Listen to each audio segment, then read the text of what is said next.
మనం ఇప్పుడు 4 పాయింట్లు చెప్పుకున్నాం. ఏంటది? తృణీకరించబడిన వారి కోసం యేసయ్య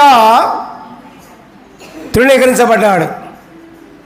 రెండవది, మన రోగ పీడితుల కోసం ఆయన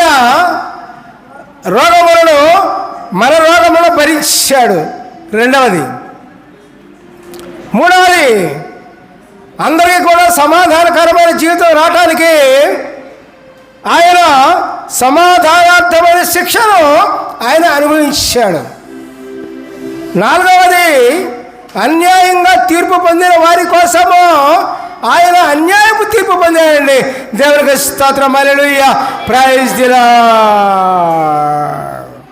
కాబట్టి పిల్లారా, మీరు ఏ విధంగా ఉన్నారో, ఎట్టి విధంగా ఉన్నారో మరి దేవుని దగ్గర రండి.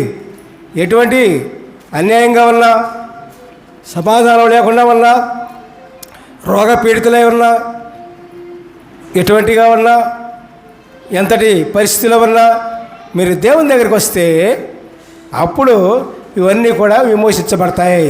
దేవునికి స్తోత్రం, హల్లెలూయా, ప్రైజ్ ది లార్డ్. అది కాకుండా దేవుని గుణాన్ని మనం నేర్చుకోవాలి. దేవుని గుణాన్ని నేర్చుకోవాలి. అన్నిటికంటే ముందు దేవుని గుణాన్ని, దేవుని మార్గాన్ని.